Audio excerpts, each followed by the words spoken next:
मेरे प्रिय भाई और बहनों, संत पौलुस अपने बारे में बताते हैं कि यीशु मसीह ने मुझे अपने अधिकार में ले लिया है। बोलिए हालेलुया, हालेलुया। यीशु मसीह ने मुझे अपने अधिकार में ले लिया है। प्रभु यीशु ने पौलुस को अपने अधिकार में लिया, यानी पौलुस यीशु के अधीन में आ गया। हम प्रेरित चरित्र के अध्याय 16 उसके वाक्य 31 में पढ़ते हैं। पौलुस और सीलस मिलकर कहते हैं, आप यीशु मसीह में विश्वास कीजिए, आपको और आपके परिवार को मुक्ति मिलेगी। आप यीशु मसीह में विश्वास कीजिए, आपको और आपके परिवार को मुक्ति मिलेगी। इस वचन को हम लोग दोहराएंगे। प्रभु कहते हैं, प्रभु का वचन कहता है, प्रभु का वचन कहता है, आप यीशु मसीह में विश्वास कीजिए, आप यीशु मसीह में विश्वास कीजिए, आपको और आपके परिवार को मुक्ति मिलेगी। आपको और आपके परिवार को मुक्ति मिलेगी। अब ध्यान से सुनना, यीशु मसीह में विश्वास करना हमारी मुक्ति के लिए आवश्यक है, वचन बताता है। अब यीशु मसीह में विश्वास करने का अर्थ क्या है, तात्पर्य क्या है? यीशु मसीह में विश्वास करने का तात्पर्य क्या है? सबसे पहले यीशु को जानना, उसके बाद यीशु को मानना, उसके बाद यीशु पर विश्वास करना, और उसके बाद यीशु को अपने जीवन का केंद्र बनाना। ध्यान से सुनेंगे, यीशु को पहचानना, यीशु को जानना, यीशु को मानना, यीशु पर विश्वास करके उनको अपने जीवन का केंद्र बनाना।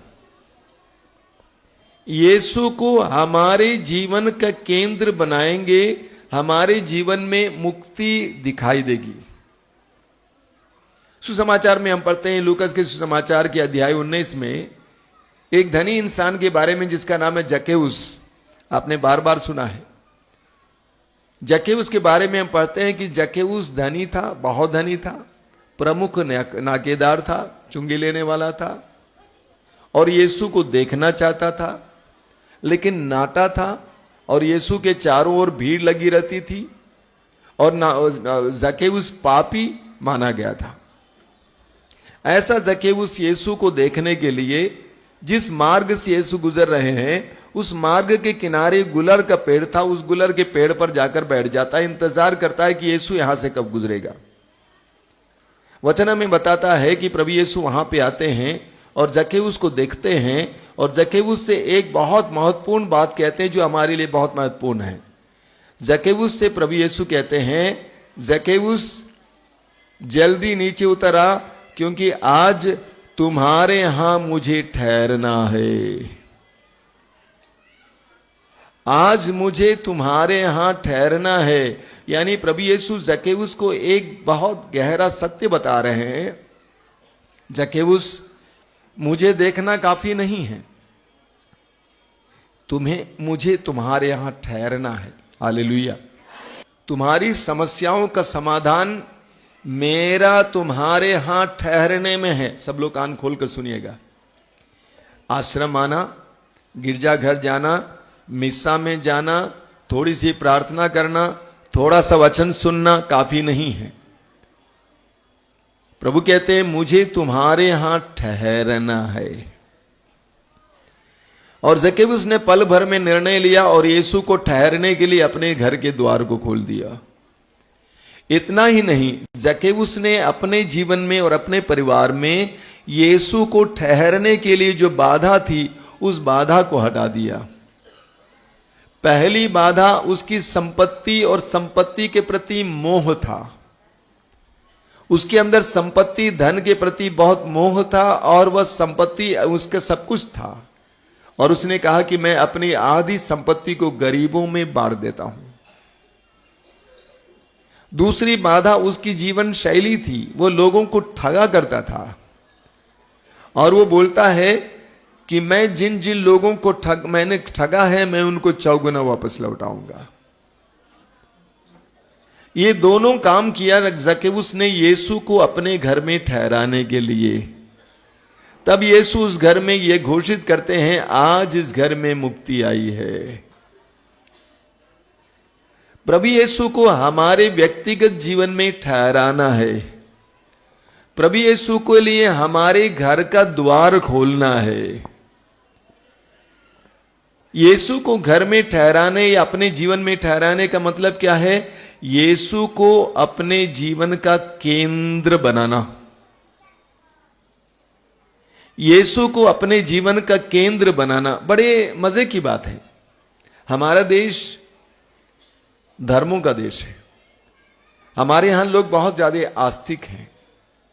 मंदिरों में जाते हैं, गिरजाघरों में जाते हैं, मज़ारों में जाते हैं, गुरुद्वारे में जाते हैं, अन्य जगह पे चले जाते हैं, जहां जहां प्रार्थना भवन होते वहां जाते हैं। लेकिन लोग प्रभु की आराधना करने जाते हैं, प्रभु को खुश करने जाते हैं। लेकिन प्रभु यीशु हमें एक नई शिक्षा दे रहे हैं। वो शिक्षा क्या है? तुम मुझे दूर मत रखो, मुझे अपने जीवन का केंद्र बनाओ, अपने जीवन का मालिक बनाओ, अपने जीवन का प्रभु बनाओ। प्रभु यीशु कहते हैं तुम्हारे परिवार का उद्धार इस बात में है, तुम्हारा उद्धार इस बात में है कि मैं तुम्हारे यहां ठहरूं, मैं तुम्हारा मालिक बनूं। देखिए सभी लोग ऐसे ही करते हैं। क्या करते हैं? कुछ पूजा करना, कुछ पाठ करना, कुछ प्रार्थना करना। लेकिन प्रभु तू बाहर रहना, मैं तेरे पास आया करूंगा, मैं तेरी भक्ति किया करूंगा, मैं तेरी आराधना किया करूंगा। लेकिन प्रभु यीशु चाहते हैं कि हम उनको अपने में धारण करें, हमारा मालिक बनाएं। अब सवाल ये खड़ा होगा, यीशु मेरे मालिक हैं या मेरे नौकर हैं? यीशु मेरे मालिक हैं या नौकर हैं? आप तो मुंह से बोल दिए, लेकिन सच्चाई यह है, ईमानदारी से ढूंढेंगे आप देखेंगे हमने यीशु को नौकर बना रखा है। सच, ये वास्तविकता है। हमने यीशु को नौकर बना रखा है। नौकर पियून चपरासी जो बाहर बैठे रहता है, सर बुलाता है, राजू राजू आता है, जरा पानी ले आओ, पानी ले आया, अच्छा जा बैठो, बैठ गए। कुछ देर वक्त के बाद फिर बुलाता है, राजू राजू आया, क्या मालिक जरा 2 कप चाय ले आना, चाय ले आए, हाँ जा बैठो वहां पे। राजू ये कप ले जाना। ये सच्चाई है। ईमानदारी से आप देखेंगे, सच्चाई से देखेंगे, हमने यीशु को नौकर बना के रखा है। जब पैसा चाहिए, जब बच्चा चाहिए, जब नौकरी चाहिए, जब छोकरी चाहिए, तब यीशु चाहिए। उसके बाद यीशु आउट। मैं राजा, मैं अपना राजा, मैं अपना मालिक, मेरी इच्छा के अनुसार जिंदगी चलेगी, तू बाहर रहना। ये ना होता है। सच्चाई यह है। This is truth. ऊपर से लेकर नीचे तक लोगों को मैं ये देखता हूं। हमें ईश्वर चाहिए जब जरूरत होती है। मैंने देखा है जब लोग दुख में होते हैं, आश्रम बड़े सुबेरे पहुंच जाते हैं, शनिवार के दिन मिस्सा तक पहुंच जाते हैं, दौड़ के आते हैं, दौड़ के आते हैं, हे भगवान, हे भगवान, हे भगवान। थोड़ा सा आराम मिल गया तो आराम से आते हैं, आराम से 11 बजे तक 12 बजे तक पहुंच जाए तब भी ठीक है। जब परिवार में समस्या होती है, भगवान, हे भगवान, हे भगवान, हे प्रभु, हे प्रभु, हे प्रभु। जब समस्या का निवारण हो गया तो सुस्त आ गए। फिर जब तक की समस्या ना आ जाए तब तक सुस्त आ गए। हमने प्रभु को, सच्चाई यह है, हमने प्रभु को नौकर बना रखा है और ये कह रखा है तुमको जो चाहे मैं दे दूंगा। पैसा चाहिए दे दूंगा, लड्डू दे दूंगा, माला दे दूंगा, फूल दे दूंगा, तुम बाहर रहना। इसमें कोई हमारा कल्याण नहीं होता है। थोड़ा सा कल्याण होगा क्योंकि प्रभु भी क्या करते हैं, आपको प्रोत्साहित करने के लिए थोड़ा सा दे देगा। लेकिन प्रभु ने जक्केउस से कहा मुझे तुम्हारे यहां ठहरना है। यीशु को हमें अपने जीवन का मालिक बनाना है। आप पढ़ेंगे, बोलिए हालेलुया। कोलोसियों के पत्र के अध्याय 2 वाक्य 7, कोलोसियों का पत्र अध्याय 2 वाक्य 7 में संत पौलुस कहते हैं 6-7, आपने ईसा मसीह को प्रभु के रूप में स्वीकार किया है, इसलिए उन्हीं से संयुक्त होकर जीवन बिताएं। संयुक्त होकर मतलब उनके साथ, और उन्हीं में आपकी जड़ें गहरी हों और नींव सुदृढ़ हों। बोलिए हालेलुया। हालेलुया। इस वचन को दोहराइए, आपने ईसा मसीह को प्रभु के रूप में स्वीकार किया है, प्रभु के रूप में स्वीकार किया है, इसलिए उन्हीं से संयुक्त होकर जीवन बिताएं। कैसे जीवन बिताएं? क्या मतलब है संयुक्त होकर? जुड़कर, यीशु के साथ जुड़कर, यीशु के साथ मिलकर। और एक बार दोहराइए, इसलिए उन्हीं से संयुक्त होकर जीवन बिताएं। उन्हीं में आपकी जड़ें गहरी हों और नींव सुदृढ़ हो। उन्हीं में आपकी जड़ें गहरी हों और नींव सुदृढ़ हो। हाँ, संत पौलुस क्या कहते हैं? आपकी जड़ें उनमें गहरी हों। एक पेड़ की सुरक्षा, एक पेड़ की ताकत उसकी जड़ों में है। अगर पेड़ की जड़ें ऊपर हैं तो वो जल्दी एक हल्की हवा में गिर जाएगा, लेकिन अगर पेड़ की जड़ें बहुत गहरी हैं तो वो आसानी से नहीं गिरेगा। संत पौलुस कहते हैं कि आपकी जड़ें यीशु में गहरी होनी चाहिए, यानी आपको अंदर से यीशु को पकड़े रहना चाहिए। जड़ मिट्टी को, पत्थर को पकड़ा हुआ है, उसी तरह आपको भी यीशु से संयुक्त होकर यीशु को पकड़े रहना चाहिए और आपकी नींव यीशु पर होनी चाहिए। यीशु हमारी नींव है, हमारी नींव के नीचे यीशु होना चाहिए। लोग मकान बनाने से पहले यहां से क्रूस ले जाते हैं ताकि नींव के नीचे रखें। ठीक है, अच्छा है, लेकिन ये काफी नहीं है। हमारी जिंदगी की नींव के नीचे यीशु होना चाहिए, यानी हमारे जीवन का आधार यीशु होना चाहिए। Hallelujah, hallelujah, hallelujah, hallelujah, hallelujah, hallelujah, hallelujah. देखिए, यूहन्ना के सुसमाचार के अध्याय 20 में, यूहन्ना के सुसमाचार के अध्याय 20 में हम पढ़ते हैं, प्रभु यीशु दफनाए गए। उसके बाद सारे शिष्य जाकर डर के मारे कमरे में बंद पड़े।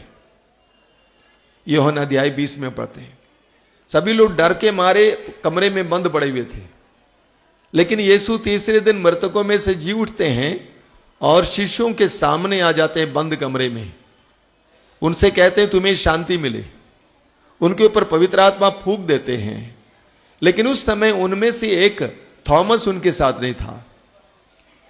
जब थॉमस आए, शिष्यों ने कहा कि प्रभु यीशु जिंदा हो गए हैं, वो हमें दिखाई दिए हैं, कमरे में आए थे, हम मिले। थॉमस ने कहा वो उनका भूत हो सकता है, यीशु थोड़ी आ सकते हैं, वो तो मारे गए, वो तो कब्र में रखे गए, कैसे आ सकते हैं? जब तक कि मैं अपनी उंगलियों को उनके घावों में नहीं डालूं तब तक मैं विश्वास नहीं करूंगा। अगली बार उसी अध्याय में हम पढ़ते हैं, प्रभु यीशु शिष्यों को दर्शन देते हैं। उस समय थॉमस भी उनके बीच में था और प्रभु यीशु ने थॉमस से कहा, थॉमस आओ और अपनी उंगलियों को मेरे घावों में डालो। मालूम थॉमस का क्या जवाब था? थॉमस ने जवाब दिया, वाक्य 28 में, यूहन्ना 20:28, थॉमस ने कहा, हे मेरे प्रभु, हे मेरे ईश्वर। क्या कहा? हे मेरे ईश्वर, हे मेरे प्रभु। और एक बार दोहराइए, थॉमस ने क्या कहा? हे मेरे ईश्वर, हे मेरे प्रभु। देखिए, प्रभु यीशु के शिष्य यीशु को गुरु मानते थे, ईश्वर का भेजा हुआ मानते थे, और इसीलिए यीशु से उसके अनुसार बातचीत करते थे। जब 3 साल वे यीशु के साथ रहे, शिष्यों ने यीशु को जरूर आध्यात्मिक गुरु, ईश्वर का भेजा हुआ मानते थे, लेकिन वे अपना प्रभु और ईश्वर नहीं मानते थे। पुनरुत्थान के बाद थॉमस ने कहा, घोषित किया, आप हमारे प्रभु हैं, आप हमारे ईश्वर हैं। ये एक महत्वपूर्ण घोषणा है। तब तक यीशु उनके बाहर थे, उसके बाद उन्होंने यीशु को अपना प्रभु बनाया, अपना ईश्वर बनाया। यीशु उनका ईश्वर बन गया, यीशु उनका प्रभु बन गया।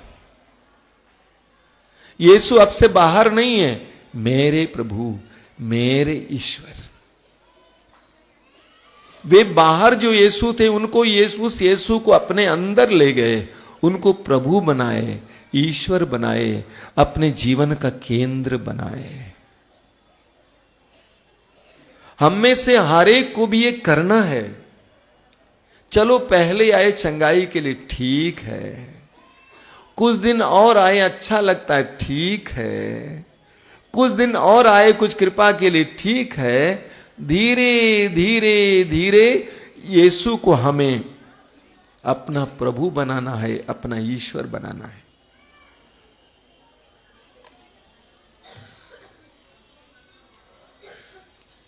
हमें अपने विश्वास को जानना है। एक विश्वासी के लिए और एक यीशु के एक शिष्य के लिए यीशु कहीं बाहर का देवता नहीं है, बल्कि अंदर निवास करने वाला उसका अपना ईश्वर है, अपना प्रभु है। आपके जीवन में यह बदलाव लाएगा, सब कुछ परिवर्तित होगा। जब यीशु आपके प्रभु और आपके ईश्वर बनेंगे, आपके जीवन में आप देखेंगे कैसे यीशु आपकी परिस्थितियों को अपने अधिकार में लेते हैं। अपने शिष्यों के साथ प्रभु यीशु नाव में गलीलिया झील पार कर रहे थे। झील में झंझावात उठा, लहरें ऊपर उठने लगी, नाव पानी से ढकी जा रही थी। यीशु सोए हुए थे, सभी शिष्य घबरा गए, यीशु को जगाए, परिस्थिति को यीशु के हाथ में दे दिया। यीशु ने सारी परिस्थिति को अपने अधिकार में कर ली। बहुत लाजवाब प्रतीक है हम विश्वासियों के लिए। हमें यीशु को अपना प्रभु और अपना ईश्वर मानना है। हमारी समस्या है कि हमने अपनी जिंदगी को अपनी समझ रखा है। मेरी जिंदगी, मेरे बच्चे, अरे आपका क्या है? वचन में लिखा हुआ है, 1 कुरिन्थी अध्याय 4 वाक्य 6, आपके पास है ही क्या जो आपको दिया नहीं गया है। कान खोलकर सुनना मेरे भाई और बहनों, क्यों जिंदगी में परेशान रहते हैं? मैं आपको बताऊंगा, यहीं पर गड़बड़ है, यहीं पर गड़बड़ है।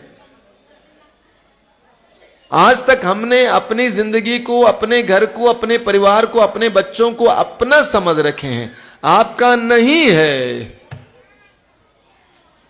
कितनी नारियां यहां बैठकर इस समय रो रही हैं जिनके पास बच्चे नहीं है, प्रभु से कह रहे एक बच्चा दीजिए। देने वाला वो है, ये शरीर उनका दिया हुआ है, ये नजरें, ये कान, ये जुबान, ये हाथ, ये शरीर उनका दिया हुआ है, उनका है। ये परिवार उनका है, ये बच्चे उनके हैं। समस्या यह है कि हमने अपने समझ रखा है। अपना समझकर हम अकेले परिश्रम करते करते थक जाते हैं। कितना सुंदर वचन पेतरुस ने कहा है, 1 पतरस अध्याय 5 उसके वाक्य 7 में, आप अपनी सारी चिंताएं उस पर छोड़ दें क्योंकि वह आपकी सुधि लेता है। सब लोग ध्यान से सुनना प्लीज। आप अपनी सारी चिंताएं उस पर छोड़ दें क्योंकि वह आपकी सुधि लेता है। प्रभु आपकी सुधि लेता है, प्रभु आपका ख्याल करता है। आपकी माता के गर्भ में आपको बनाने वाले, आपकी उम्र के अनुसार आपको बढ़ाने वाले वह सामर्थ्यवान परमेश्वर मरा नहीं है। जरूरत है कि हम उसको अपना प्रभु बनाएं। छोटे बच्चे को देखिए, 2 साल का 3 साल का बच्चा मम्मी से दूर रहना नहीं चाहता है, मम्मी से चिपक कर रहता है। 5 साल का हो जाता मम्मी को ठग कर भाग जाता है। 12 साल का होता मम्मी पापा दोनों से बचना चाहता है। 16 साल का हो जाता, सवाल करता है आप हमको क्यों परेशान करते हैं। वही बच्चा जो 2 साल की उम्र का था, मम्मी को छोड़ना नहीं चाहता है, अब 16 साल का हो गया है, बोलता है कि आप हमको क्यों परेशान करते हैं। 23, 24, 25 साल का हो गया, शादी हो गई तो बोलने लगता है, उसकी भाषा बदल जाती है। खबरदार, मैं बच्चा नहीं हूं, मेरी पत्नी है, मेरे बच्चे हैं।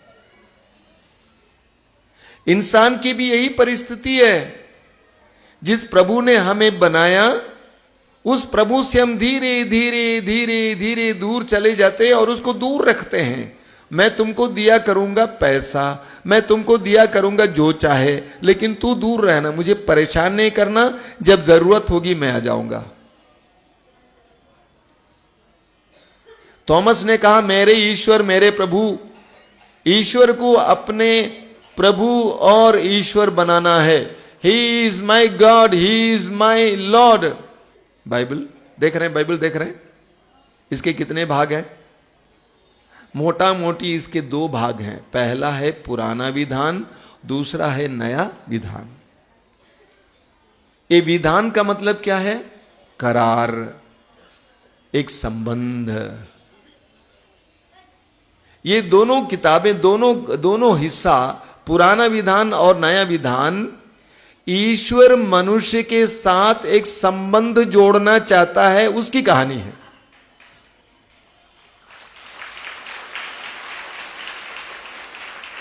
ईश्वर मनुष्य के साथ एक संबंध जोड़ता है। अर्थात बाइबल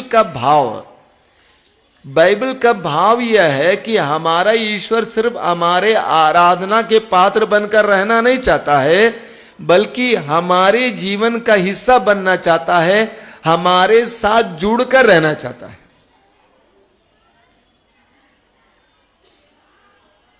और इस विधान में, इस करार में प्रभु शुरू से, बाइबल में बार बार आप पढ़ेंगे, मैं अभी नहीं उतार रहा हूं, ईश्वर कहता है तुम मेरी प्रजा बनी रहो, मैं तुम्हारा ईश्वर बना रहूंगा। कान खोलकर सुनना सारे विश्वासी। प्रभु कहते हैं तुम मेरी प्रजा बनी रहो और मैं तुम्हारा परमेश्वर बना रहूंगा, प्रभु बना रहूंगा, ईश्वर बना रहूंगा।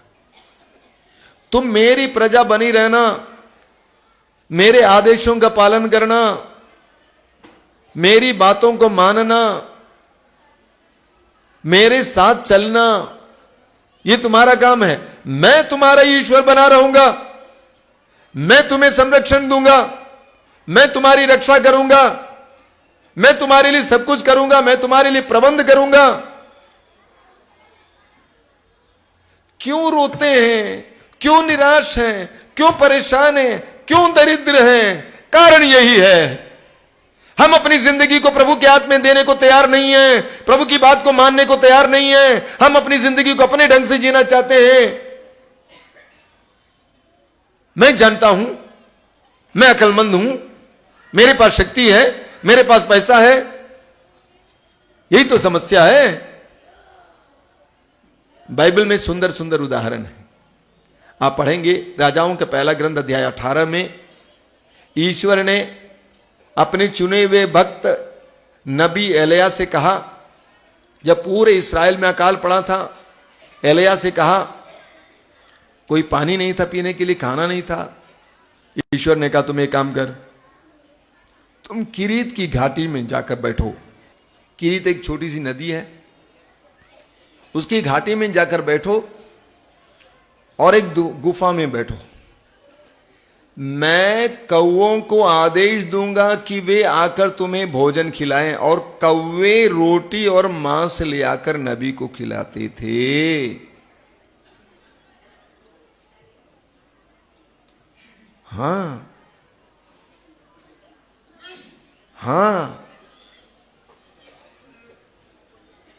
समर्पित हो जाओ, प्रभु को दो, प्रभु पर विश्वास करो।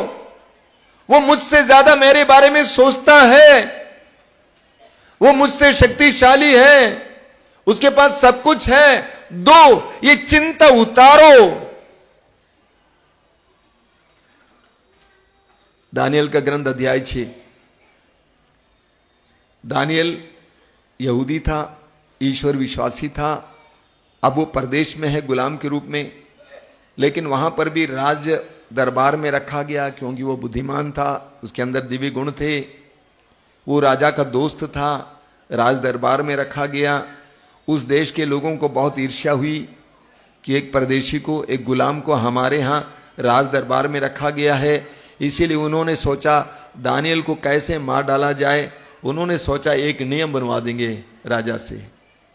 उन्होंने कहा महाराज आप एक नियम निकालिए कि 40 दिन तक, आज से 40 दिन तक कोई भी किसी ईश्वर की आराधना नहीं करेगा, देवी देवता की आराधना नहीं करेगा, सिर्फ मेरी आराधना करेगा, और जो इसके विरुद्ध हैं उनको भूखे शेर के खड्ड में डाल दिया जाएगा। राजा ने कहा ठीक है, कोई एतराज नहीं है। राजा सीधे साधे थे, लेकिन उनके अंदर कुटिल विचार था। वे दानियल को मरवा डालने के लिए ऐसा नियम बनवाया था, लेकिन दानियल ने अपने जीवित परमेश्वर को छोड़कर राजा की आराधना नहीं की, हालांकि राजा उनका मित्र था।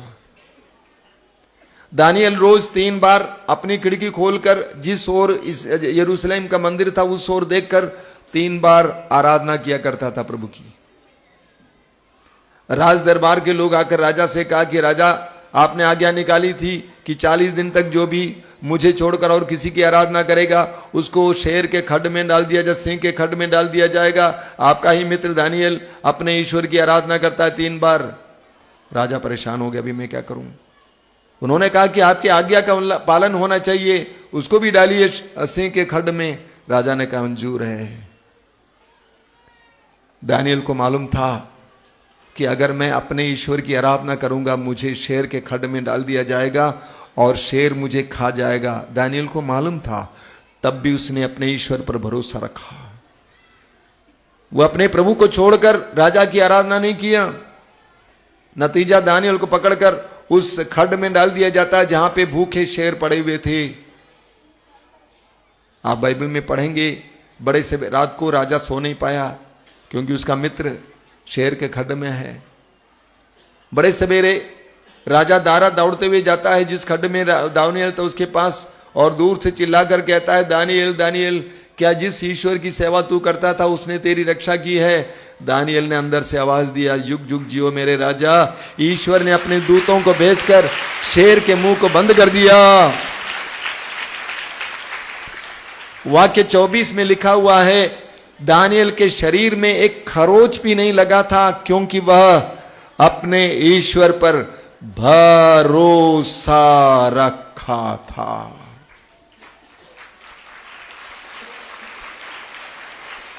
वह अपने ईश्वर पर भरोसा रखता था।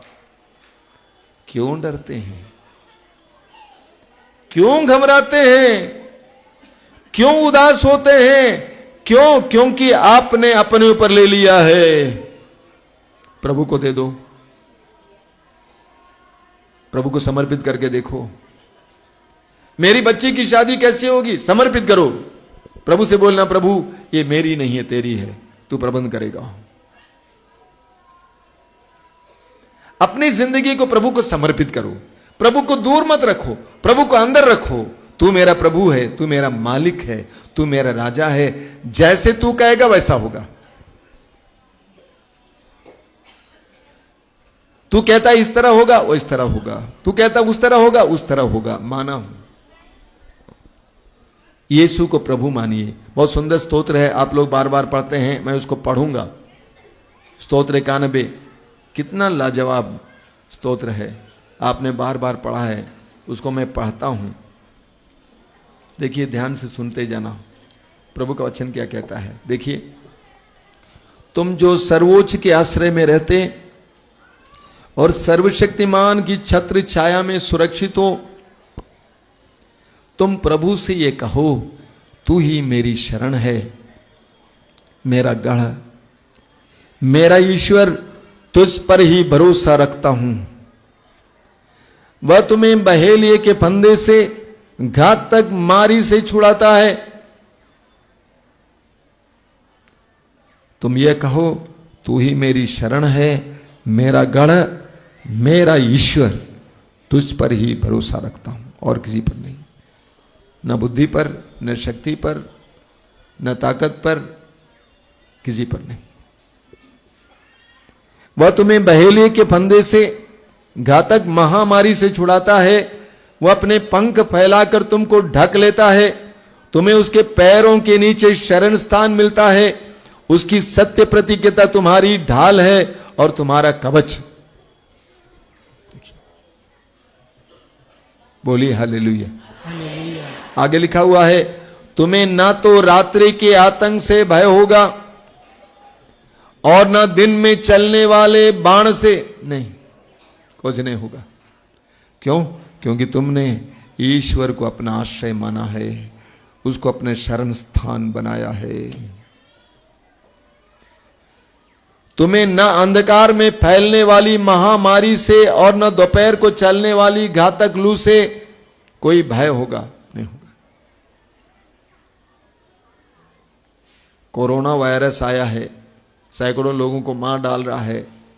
कल मैं आया था एयरपोर्ट में, चारों ओर दिल्ली में इधर उधर सब जगह मैंने देखा, सब नकाब पहन के काम कर रहे हैं, डर डर के कोरोना पकड़ लेगा, कोरोना पकड़ लेगा।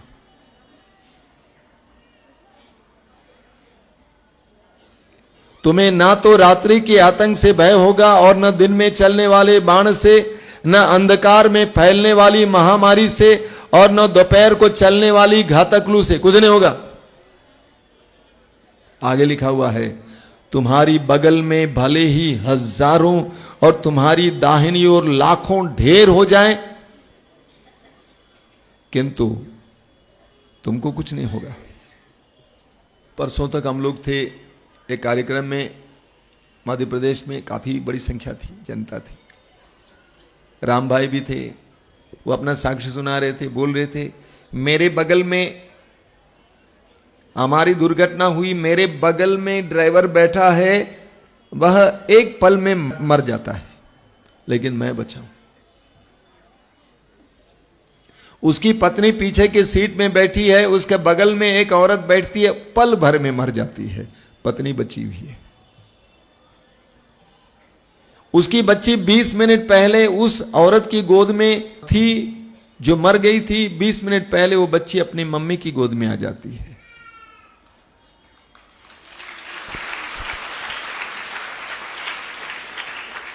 ताली बजाना काफी नहीं है, प्रभु को अपने जीवन का मालिक बनाना है। भक्ति करना अच्छा है, पैसा चढ़ाना, मोमबत्ती चढ़ाना सब बढ़िया है, अच्छा है, ये काफी नहीं है। सॉरी, प्रभु को अपना प्रभु और मालिक बनाना, तो प्रभु यही करेगा। वचन में क्या लिखा? तुम्हारे बगल में भले ही हजारों और तुम्हारे दाहिनी ओर लाखों ढेर हो जाएं, मर जाएं, किंतु तुमको कुछ नहीं होगा। क्यों मालूम? आगे लिखा हुआ है, तुम अपनी आंखों से देखोगे कि किस प्रकार विधर्मियों को दंड दिया जाता है, क्योंकि प्रभु तुम्हारा आश्रय है। तुमने सर्वोच्च ईश्वर को अपना शरण स्थान बनाया है। लोग चाहते हैं कि प्रभु मुझे सुरक्षा दे, उसके लिए उस प्रभु का तुम्हें नौकर बनना है, तुम्हें गुलाम बनना है। मैं प्रभु का गुलाम हूं। संत पौलुस कहते हैं, मैं तो प्रभु का गुलाम हूं, वो मेरा मालिक है। ये बनाना जरूरी है। मैं जानता हूं कि मैं आप पहली बार ये सुन रहे हैं। हालेलुया। आगे क्या लिखा हुआ है? तुम्हें तुम्हारा कोई अनिष्ट नहीं होगा, तुम्हारा कोई अनिष्ट नहीं होगा। महामारी तुम्हारे घर के निकट नहीं आएगी।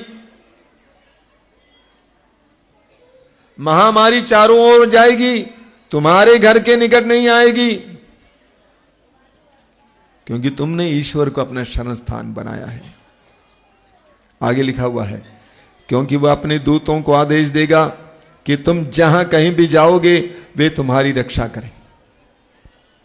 एक पॉइंट, जब आप प्रभु को अपना मालिक बनाते हैं, अपना जीवन प्रभु को समर्पित करते हैं, प्रभु आपका मालिक बनता है, आपका जीवन प्रभु के वचन के अनुसार होता है, प्रभु के इशारे के अनुसार होता है, तो प्रभु अपने दूतों को आदेश देगा कि तुम जहां कहीं भी जाओगे वे तुम्हारी रक्षा करें। प्रभु अपने दूतों को आदेश देगा कि तुम जहां कहीं भी जाओगे वे तुम्हारी रक्षा करें और वे तुम्हें अपने हाथों पर उठा लेंगे कि कहीं तुम्हारे पैरों को पत्थर से चोट ना लगे। बाप रे बाप। जब आप अपने जीवन में प्रभु को पहला स्थान देंगे, मालिक मानेंगे, उनकी बात मानेंगे, उनके अनुसार जीने लगेंगे, तो वह अपने दूतों को आदेश देगा कि तुम जहां कहीं भी जाओगे वहां तुम्हारी रक्षा करें। वे तुम्हें अपने हाथों पर उठा लेंगे कि कहीं तुम्हारे पैरों को पत्थर से चोट ना लगे।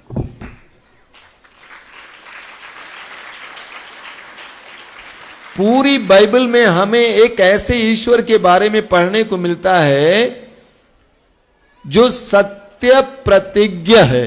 बार बार आपने ये वचन सुना होगा, सत्य प्रतिज्ञ, यानी जिनका वचन पक्का है,